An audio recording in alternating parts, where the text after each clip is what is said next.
Hi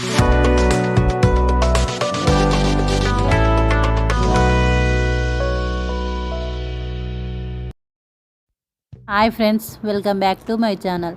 ఈరోజు prepare చేసేది బోడ కాకరకాయ కర్రీ. దీన్ని కొన్ని ప్రాంతాల్లో అడవి కాకరకాయ, ఆ కాకరకాయ అని కూడా అంటూ ఉంటారు. ఇప్పుడు మనం వీటిని వాటర్లో వేసుకొని క్లీన్ చేసుకుందాం.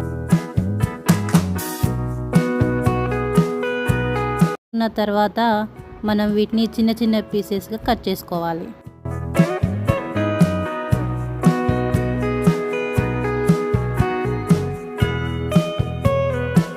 ఇవి మనకి వర్షాకాలంలో మాత్రమే దొరుకుతున్నాయి. ఇవి తింటే ఆరోగ్యానికి చాలా మంచిది. ప్రెగ్నెంట్ లేడీస్ కూడా ఇంకా చాలా మంచి హెల్తీ ఇది తినడం వల్ల. మనకి ఇవి ఊర్లలో అయితే పొలాల దగ్గర ఎక్కువగానే దొరుకుతాయి, కానీ సిటీలో మాత్రం చాలా కాస్ట్లీ. నాకు తెలిసి మాత్రం ఇవి కేజీ 300 పైనే ఉంటాయి అనుకుంటున్నాను.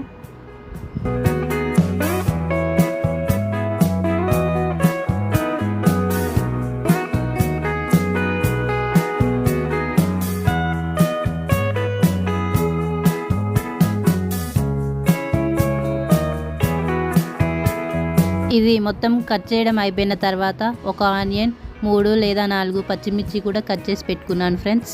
అన్నీ రెడీ చేసి పెట్టుకున్న తర్వాత స్టవ్ మీద ప్యాన్ పెట్టుకొని అందులో 2 టేబుల్ స్పూన్స్ ఆయిల్ వేసిన తర్వాత ఆవాలు, జీలకర్ర యాడ్ చేసుకొని ఆనియన్, పచ్చిమిర్చి వేసుకొని కొంచెం డీప్ ఫ్రై అయ్యాక మనం కట్ చేసి పెట్టుకున్న బోడ కాకరకాయ ముక్కలు కూడా అందులో వేసి బాగా కలపాలి.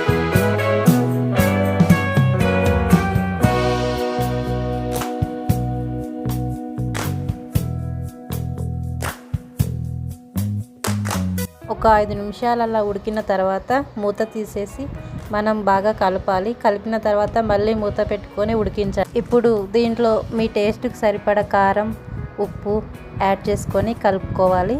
కలుపుకున్న తర్వాత ఒక 5 నిమిషాల పాటు మూత పెట్టేసి ఉడికించాలి ఫ్రెండ్స్.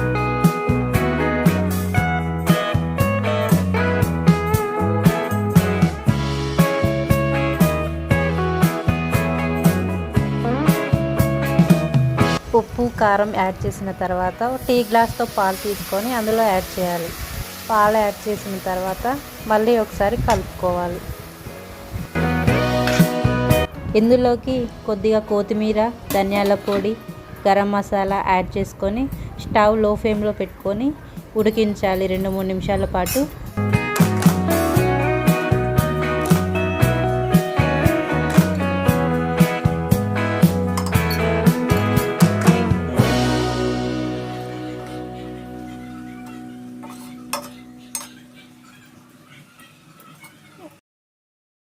గుమగుమలాడే బోడ కాకరకాయ కర్రీ రెడీ అయిపోయింది.